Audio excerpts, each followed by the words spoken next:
Hi mga kairaya, for today's video po pupunta tayo sa Puerto Galera.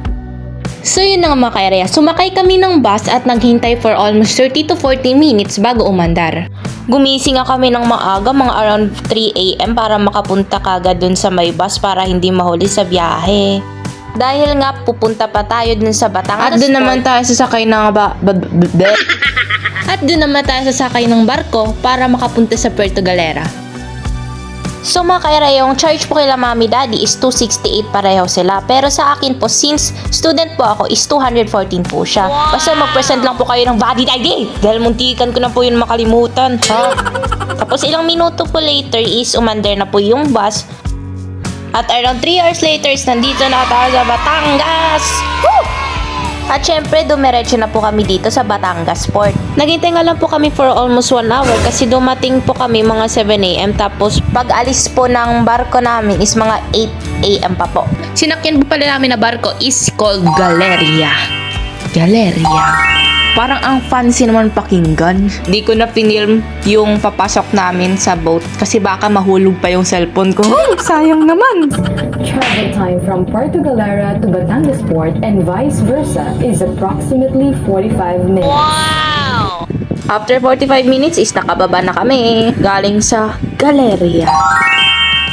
At syempre sumakay kami ng tricycle para papunta dun sa beach na aming pupuntahan.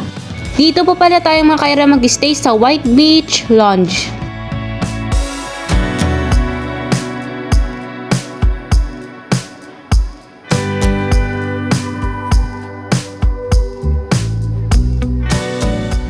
Dito kami kumain sa White Beach Resort kasi yung stay namin na parang lounge, kasali na ito sa offer nila na sa 3 days namin na pagstay is meron ng free breakfast, lunch, and dinner. Basta po hindi lalagpas ng worth 900 pesos worth of food sa menu nila.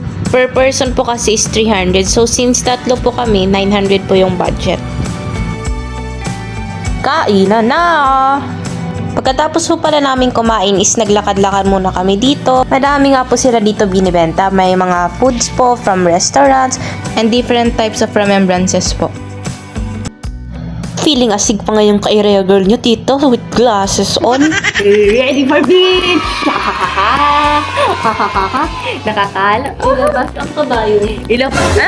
Ilabas ang kabayo. Wow! Social si madam. Ilabas ang kabayo. Pagkatapos po is nag-swing na yung kairaya girl nyo. Medyo malamig nga lang po yung tubig pero time after time naka-adjust naman po yung body nyo dyan.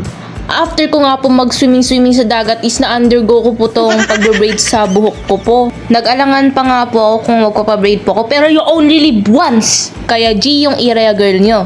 After ko po magpa-braid is sumakay po kami dito sa tricycle para makapunta sa Tamaraw Falls. Maganda yung falls po dito.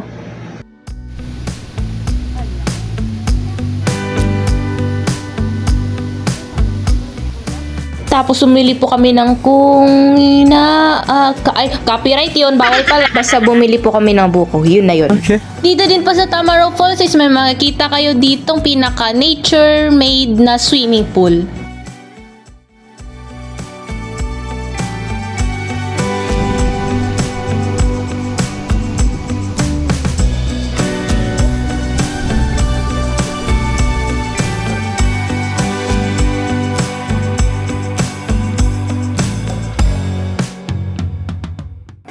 Dinner. At umuwi na po kami at after few hours is dinner time.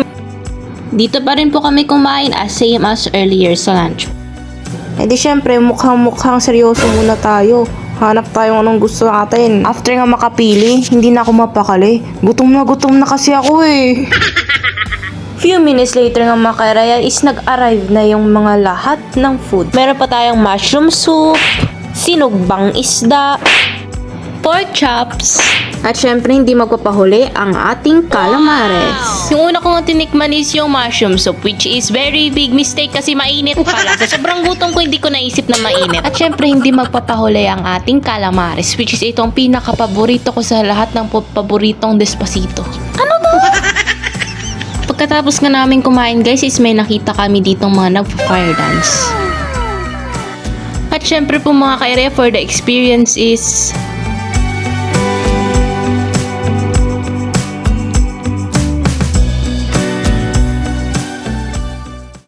At after po is I am awkwardly standing dito po sa Sandcastle na Puerto Galera po. Opo. At hindi nagtatapos ang dinner natin dyan dahil dito ay gusto nila mami daddy uminom ng alak. Syempre, wow talaga. Wow, si daddy shock na shock siya. Tapos si mami kinukuha niya yung naghanap siya kung ano yung gusto niyang flavor. Tapos nandito po pala, may banda din po pala dito sa pinuntahan namin. Hindi na po to libre, may bayad na po dito. Ito po pala yung binigay sa akin, yung in-order nila mami daddy since bawal pa po ako sa alak. Opo, bawal pa po ako sa alak. Tapos ito po, okay lang, masarap naman, lasang mango. Malamang mango yan. Magtaka ka na kung lasang strawberry yan. Ito po, dumating na po yung order naming sisig. Tapos si daddy, minimekos-mekos niya lang po. Mekos-mekos mo na insan. Tapos syempre yung kay area girl niyong laging gutom, kumuha na din, syempre. Tapos syempre yung area girl niyo pakipot pa, konti-konti lang para patagal-tagal pa yan eh. Patatagalin pa natin yan. Kaya pakipot muna tayo, konti-konti lang muna kainin natin ha. Konti lang. Wow, diet yarn. Tapos nag-arrive na yung sunod naming order which is fries. Alam mo yung feeling na gusto ko mo kumain tapos boom, may camera pala. Boom, guilty! At syempre nag-order pa tayo ng another drink. Wow. Of course, to distract myself na hindi patuloy uminom ng uminom, syempre kumakanta-kanta muna tayo para hindi natin to maubos ng isang inuman. At yun na nga po, gumana po yung intrusive thoughts naming lahat. Tapos ako, pinatikim lang po ako ng konti. Tapos yan po yung reaction ko, mukhang diring-diri pa po. Yung inuna ko po kasi, yung Sunmig Light. Pero apakatapang po pala sa lalamunan, hindi po pala ako ganong kasanay. Magtaka ka na kung hindi yan yung naging reaction ko kasi baka hindi yan yung first time ko. Sunod pa natin is yung Red Horse. Yan na nga po, tinikman ko. Tapos mas malala pa yung lasa kasi isa sa una. Yung una okay pa kasi medyo may apple flavor. Tapos yan, parang di ko alam kung ano. Yung una parang medyo sito pa. Pero yan, di ko na ma-imagine kung ano yan. Yung parang nakakadiri na ewan.